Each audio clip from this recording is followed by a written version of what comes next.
ഇന്നത്തെ അറിയിപ്പുകളാണ്.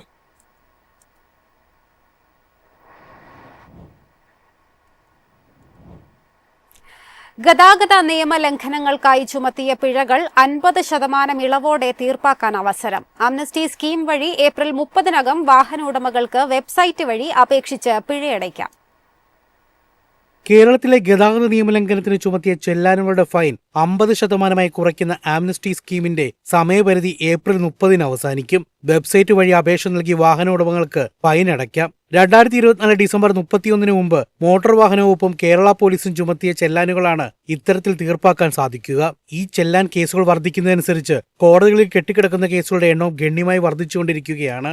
അതിനാൽ തീർപ്പ് കൽപ്പിക്കാനുള്ള ഈ ചെല്ലാനുകൾക്ക് പിഴത്തുകയുടെ 50% ഇളവ് പ്രഖ്യാപിക്കണമെന്ന് ഗതാഗത കമ്മീഷണർ ശുപാർശ അനുസരിച്ചായിരുന്നു സർക്കാർ നടപടി. ഒരേ വാഹനങ്ങൾക്ക് നിരവധി ഈ ചെല്ലാൻ പെൻഡിംഗ് ഉള്ളതും ചില നിയമലംഘനങ്ങൾക്ക് ഉയർന്ന പിഴ അടയ്ക്കേണ്ടി വരുന്നതുമാണ് ഈ ചെല്ലാൻ തീർപ്പ് കൽപ്പിക്കുന്നതിൽ നിന്നും വാഹന ഉടമകളെ പിന്തിരിപ്പിക്കുന്നത്. ഈ സാഹചര്യത്തിലാണ് ഇളവ് പ്രഖ്യാപിച്ചത്. News desk Myfin TV. കേന്ദ്ര സായുധ പോലീസ് സേനാ വിഭാഗമായ CRPF-ൽ കോൺസ്റ്റബിൾ ആകാൻ അവസരം. 9195 ഒഴിവുകളിലേക്കാണ് വിജ്ഞാപനം പുറത്തിറങ്ങിയത്. 21,700 മുതൽ 69,100 രൂപ വരെയാണ് ശമ്പളം. 10ാം ക്ലാസ് പാസ്സായ പുരുഷ വനിതാ ഉദ്യോഗാർത്ഥികൾക്ക് ഏപ്രിൽ 20 മുതൽ അപേക്ഷിക്കാം. അപേക്ഷ സമർപ്പിക്കാനുള്ള അവസാന തീയതി മെയ് 19 ആണ്. വിഴിഞ്ഞം തുറമുഖം ആഗോള സമുദ്ര വ്യാപാര മേഖലയിലെ തന്ത്രപ്രധാനമായ മാരിടൈം ഹബ്ബാക്കാൻ കേന്ദ്ര സർക്കാർ. പശ്ചിമേഷ്യൻ സംഘർഷത്തെ തുടർന്ന് ആഗോള ചരക്കു നീക്കത്തിലും സമുദ്ര വ്യാപാര മേഖലയിലുണ്ടായ അനിശ്ചിതത്വവുമാണ് രാജ്യത്ത് പുതിയൊരു മാരിടൈം ഹബ്ബ് സ്ഥാപിക്കാൻ കേന്ദ്ര സർക്കാരിനെ പ്രേരിപ്പിക്കുന്നത്. ഇന്ത്യൻ മഹാസമുദ്രത്തിൽ പശ്ചിമേഷ്യയിലെ യുദ്ധ സാഹചര്യങ്ങൾ ബാധിക്കാത്ത സമുദ്ര വ്യാപാര കേന്ദ്രമാണ് വിഴിഞ്ഞം വികസനത്തിലൂടെ കേന്ദ്ര സർക്കാർ ലക്ഷ്യമിടുന്നത്.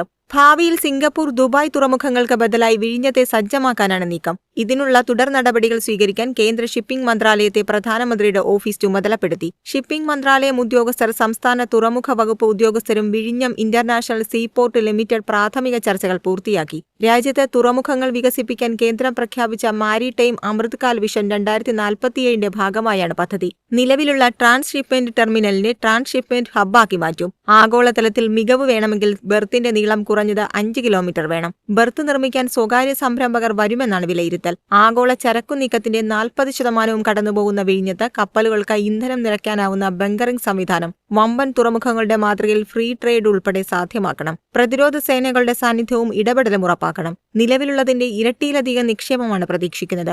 അദാനി ഗ്രൂപ്പിന് പുറമെ നിക്ഷേപ താൽപര്യമുള്ള സ്വകാര്യ മേഖലയിലുള്ളവർക്കും അവസരമൊരുക്കും. ഇതിനുള്ള വിഷൻ ഡോക്യുമെന്റ് തയ്യാറാക്കാൻ കേന്ദ്രം നടപടി ആരംഭിച്ചു. News desk Myfin TV. Wayanad Chooralmala Mundakkai പുനരധിവാസത്തിനായി സർക്കാർ ഇതുവരെ അനുവദിച്ച തുകയുടെ കണക്ക് പുറത്ത്.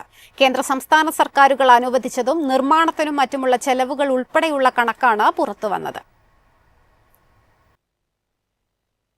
സംസ്ഥാന ദുരന്ത നിവാരണ ഫണ്ടിൽ നിന്ന് 102.59 കോടി രൂപയാണ് ചൂരൽമല മുണ്ടക്കൈ പുനരധിവാസത്തിനായി നൽകിയത്. ദുരന്ത നിവാരണ ഫണ്ടിൽ നിന്ന് 120 കോടി രൂപ വയനാട് പുനരധിവാസത്തിനായി ഉപയോഗിക്കാൻ ഹൈക്കോടതിയുടെ അനുമതിയുണ്ടായിരുന്നു. ഇതിൽ നിന്നാണ് 102.59 കോടി രൂപ സർക്കാർ അനുവദിച്ചത്. മുഖ്യമന്ത്രിയുടെ ദുരിതാശ്വാസ നിധിയിലെ 773 കോടി രൂപയിൽ നിന്ന് 167.12 കോടി രൂപയും പുനരധിവാസത്തിനായി നൽകിയിട്ടുണ്ട്. കേന്ദ്രം 529.5 കോടി രൂപ വായ്പയായി അനുവദിച്ചിരുന്നു. 50 വർഷത്തേക്ക് തിരിച്ചടയ്ക്കേണ്ടതില്ലാത്ത വായ്പയായാണ് കേന്ദ്രം പുനരധിവാസത്തിന് നൽകിയത്. 43.56 കോടി രൂപ ടൗൺഷിപ്പിന്റെ ഭൂമി ഏറ്റെടുക്കാൻ ചെലവായി. ടൗൺഷിപ്പ് നിർമ്മാണത്തിനുള്ള 299 കോടിയിൽ 80 കോടി രൂപ ഊരാളുങ്കലിന് നൽകി. ദുരന്തബാധിതർക്ക് നൽകുന്ന വാടകയും ദിനബദ്ധയുമാണ് മറ്റ് ചെലവുകൾ. News desk Myfin TV. എളുപ്പത്തിൽ സമ്പാദ്യം വളർത്താം. ഇന്ന് തന്നെ മൈഫിൻ TV ആപ്പ് ഡൗൺലോഡ് ചെയ്യൂ.